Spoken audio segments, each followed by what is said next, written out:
One of the roles the president plays is that of chief executive. Article 2 of the Constitution begins by saying, "The executive power shall be vested in a president of the United States of America." It later says, "He shall take care that the laws be faithfully executed."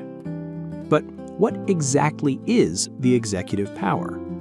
How does the president ensure that the laws are faithfully executed? Let's take just one example. When you order a cheeseburger, you expect it won't make you sick.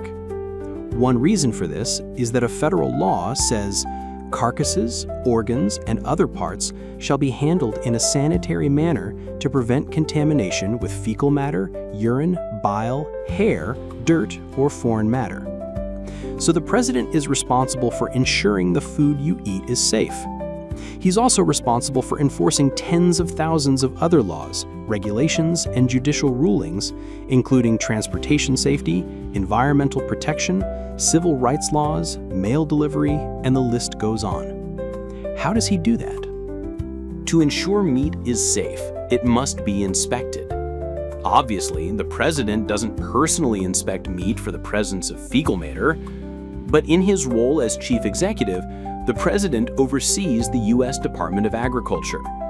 The Food Safety and Inspection Service is an agency within the Department of Agriculture responsible for inspecting slaughterhouses and processing plants. The FSIS is only one of hundreds of federal agencies that report to the president. The president is only one person and doesn't have the ability to personally oversee all of these agencies. He must rely on others.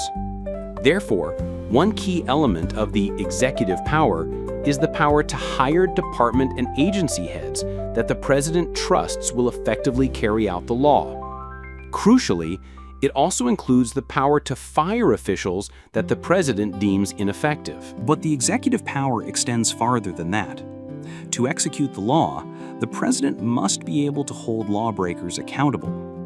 To do this, the executive branch must first conduct investigations, which include inspecting meat, to determine when lawbreaking has occurred. It must also have the power to bring suspected lawbreakers to court. Therefore, the interrelated powers of investigation and prosecution are essential components of the executive power. In addition, the president also has the power to pardon individuals suspected, accused, or convicted of federal criminal offenses. A lawless president could abuse many of these powers. The presidential power to hire and fire could be used to reward political allies and punish political opponents, or even officials who merely disagree with the president. Through the Attorney General, a president could selectively use the power to prosecute, to harass and imprison his political enemies, while ignoring or even facilitating lawbreaking by his political allies. A president could use the power to pardon, to excuse even the most violent behavior, as long as it was committed by his own supporters. The Constitution includes a series of checks and balances designed to limit the ability of presidents to abuse these powers, including the power of impeachment.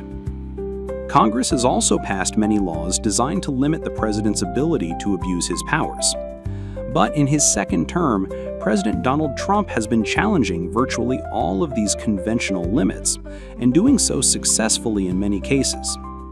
In the following videos, we will explore each of these powers and how they are being reshaped by a second Trump administration. As the chief executive, the president is supposed to enforce the law. But what happens when the president violates the law? The Supreme Court has decided that the president enjoys two prerogatives not mentioned in the Constitution, known as executive privilege and presidential immunity, that make it very difficult, if not impossible, to hold a lawless president accountable for his actions. The court has dramatically expanded those prerogatives in recent years to accommodate President Trump, placing the president largely above the law. We will also explore these concepts in the following videos.